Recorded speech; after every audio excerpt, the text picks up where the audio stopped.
وزیر اعظم شہباز شریف کا کہنا ہے کہ فیلڈ مارشل عاصم منیر نے بھارت کے خلاف جنگ کی جرأت سے قیادت کی۔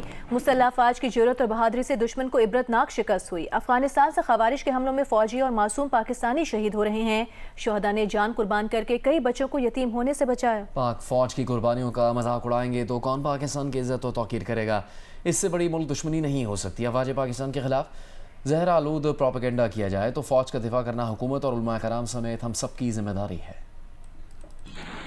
پاکستان کی افواج کی دلیرانہ اور انتہائی جرأت کے ساتھ جنگ کو لیڈ کیا فیلڈ مارشل شہید عاصم منیر نے۔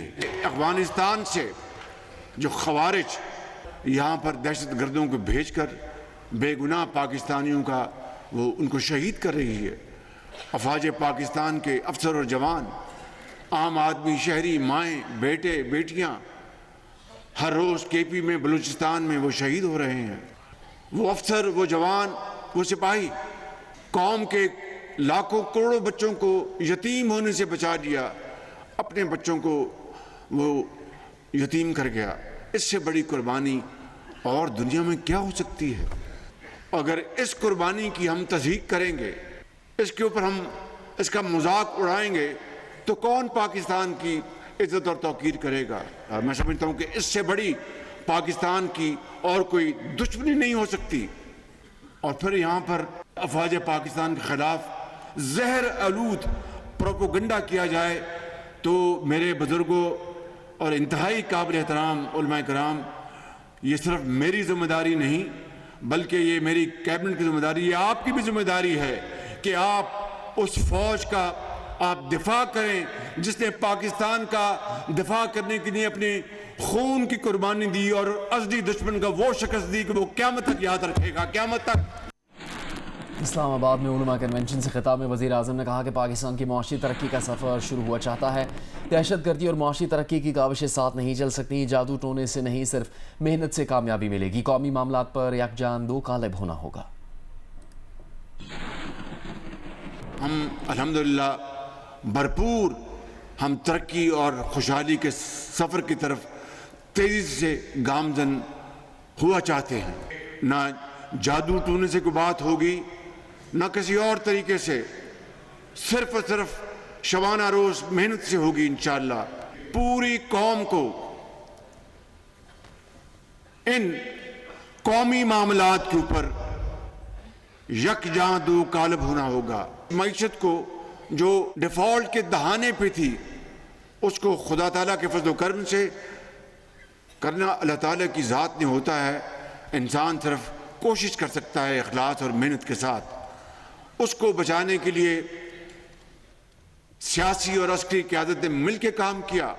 پاکستان تب اقوام عالم میں مارکہ حق کے بعد اس عظیم مقام پر پہنچ جائے گا انشاءاللہ جب ہم یہ نہ صرف قرضے واپس لوٹائیں گے بلکہ اپنی دولت خود پیدا کریں گے اور پاکستان کو عظیم بنائیں گے انشاءاللہ۔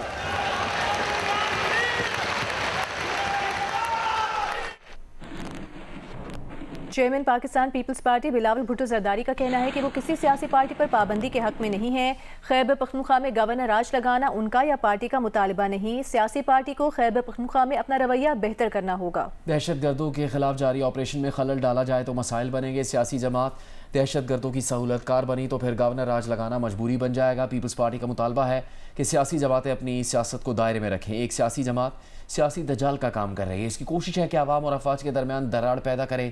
ان کو کہنا چاہتے ہیں کہ اپنے کردار کو ٹھیک کریں۔ ایک سوال پر بلاول نے کہا کہ مریم نواز اگر سندھ سے انتخاب لڑیں تو ویلکم کریں گے۔ پی ٹی آئی نے اڈیالہ جیل کے باہر ہونے والے واقعے پر قومی اسمبلی میں تحریک استحقاق جمع کرا دی ہے۔ تحریک استحقاق میں کہا گیا ہے کہ ایس ایچ او تھانہ اڈیالہ نے اراکین اسمبلی سے توہین آمیز سلوک کیا۔ اس بارے میں بات کریں گے نمائندہ جیو نیوز حیدر شیرازی سے۔ حیدر شیرازی، کیا بیان اس سے متعلق سامنے آیا ہے؟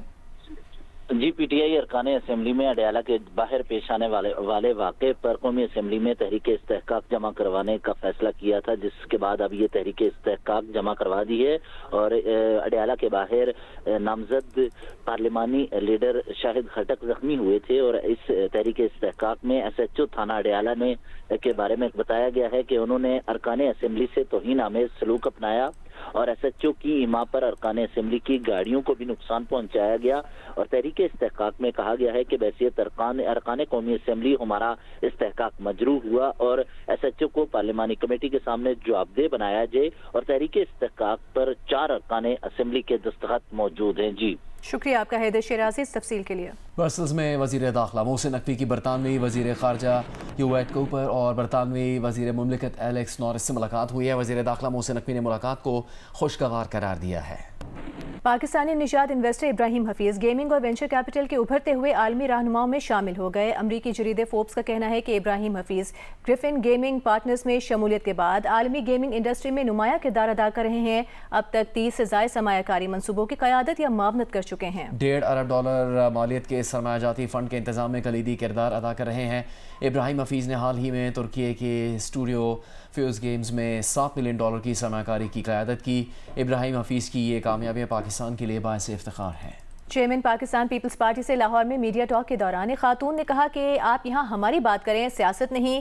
بلاول کا خاتون سے کیا مکالمہ ہوا آپ کو دکھاتے ہیں۔ اس وقت ہم اندرون لاہور شہر میں کھڑے ہیں اور جس طریقے سے یہاں لاہور کے آپ کی بات اچھا جس انداز سے یہاں کی سیاست کی باتیں میں نہ کروں، آپ کی کیا باتیں کروں؟ آپ مجھے بتائیں نا، آپ بتائیں کیا بات میں کروں؟ آپ کا میں ٹھیک ہوں، آپ کی بہت شکریہ، آپ کی دعا کی یہی تو میں بات کر رہا ہوں۔ اسپیکر قومی اسمبلی ایاز صادق نے نیب کے ماضی کے کردار کو نشانے پر لے لیا۔ اسلام آباد میں نیب کی تقریب سے خطاب کرتے ہوئے کہا کہ چیئرمین نیب بتائیں یہ $40 ارب اب کیوں اکٹھے ہوئے؟ نیب پہلے کیا کر رہی تھی؟ نیب پہلے سیاسی انتقام لینے میں مصروف تھا۔ نیب سے سیاستدان، کاروباری شخصیات، نوکری پیشہ افراد محفوظ نہیں تھے۔ اس سے پہلے ہم نیب کی حوالات کا سوچ سکتے تھے، تقریب میں آنے کا نہیں۔ حیدرآباد کے علاقے لطیفہ آباد نمبر 8 میں ریٹائرڈ ایس پی کی لاش ملی ہے۔ پولیس کے مطابق ریٹائرڈ ایس پی راحت زیدی کی موت گولی لگنے سے ہوئی۔ واقعے کے وقت گھر میں کوئی اور موجود نہیں تھا۔ پولیس حکام کا کہنا ہے کہ راحت زیدی 4 ماہ قبل اپنے عہدے سے ریٹائر ہوئے تھے۔ لاش کو پوسٹ مارٹم کے لیے اسپتال منتقل کر دیا گیا ہے، جبکہ واقعے کی تفتیش جاری ہے۔ وفاقی پارلیمانی سیکرٹری برائے انسانی حقوق صبا صادق کی ڈاکٹر وردہ کے گھر آمد۔ کہا کہ وزیر اعظم نے IG خیبر پختونخوا سے واقعی کی رپورٹ طلب کی ہے۔ وفاقی حکومت اور وزیر اعظم متاثرہ خاندان کا مکمل ساتھ دیں گے۔ صوبائی حکومت کو گڈ گورننس پر بھی توجہ دینا ہوگی۔ ڈاکٹر وردہ کے والد نے بتایا کہ اصل ملزم تاحال گرفتار ہی نہیں ہوا۔ سکھر تعلیمی بورڈ کے زیر انتظام میٹرک اور انٹرمیڈیٹ امتحانات میں قوت سماعت اور گویائی سے محروم 21 طلباء نے A1 گریڈ کے ساتھ ہائی اچیورز ایوارڈ حاصل کر لیا۔ یاسر فاروقی کی رپورٹ دیکھیے۔ سکھر تعلیمی بورڈ کے سالانہ امتحانات میں نجی تعلیمی ادارے کے 52 طلباء نے شرکت کی۔ ان میں سے 21 قوت سماعت اور گویائی سے محروم بچوں نے A1 گریڈ کے ساتھ ہائی اچیورز ایوارڈ حاصل کر کے ثابت کر دیا کہ وہ تعلیمی میدان میں کسی سے پیچھے نہیں۔ کل ملا کے 96,000 کینڈیڈیٹس نے حصہ لیا سالانہ امتحان میں، اور جس میں سکھر بورڈ کی طرف سے ہائی اچیور بچوں کو جو ہے ریکگنیشن ملی۔ ٹوٹل 52 بچے تھے، جن میں 21 بچے ہمارے ڈیف ریچ کے تھے۔ بورڈ میں بھی سرٹیفکیٹ ملا اور بورڈ میں بھی میں 1 گریڈ آئی، اور میں بہت خوش ہوں اور میں محنت کرتی ہوں، محنت آگے بھی کروں گی۔ بہت محنت کی میں نے، ٹیچروں نے مجھ پر محنت کی، اور محنت کا نتیجہ یہ ہے کہ ہم نے بورڈ آفس میں جو ہے A1 گریڈ حاصل کیا، جس پہ بورڈ آفس نے ہمیں شیلڈ سے نوازا، جس پہ میں بہت خوش ہوں اور میرے پیرنٹس بہت خوش ہیں۔ سماجی تنظیم اور حکومت سندھ کے تعاون سے قائم اس ادارے میں 300 سے زائد پسماندہ خاندانوں کے قوت سماعت اور گویائی سے محروم بچوں کو جدید طریقہ تدریس کے ذریعے مفت تعلیم دی جاتی ہے۔ ساتھ ہی انہیں ہنرمند شہری بنانے کے لیے دستکاری، کوکنگ سمیت مختلف اسکلز بھی سکھائے جاتے ہیں۔ ڈیف ریچ کے اندر ایجوکیشن ڈیجیٹل فارمیٹ میں بنائی جاتی ہے، جیسے کہ ٹیکسٹ بک کو ہم کنورٹ کرتے ہیں PPT کی فارم میں، ڈیجیٹل لیسن پلانز کی فارم میں۔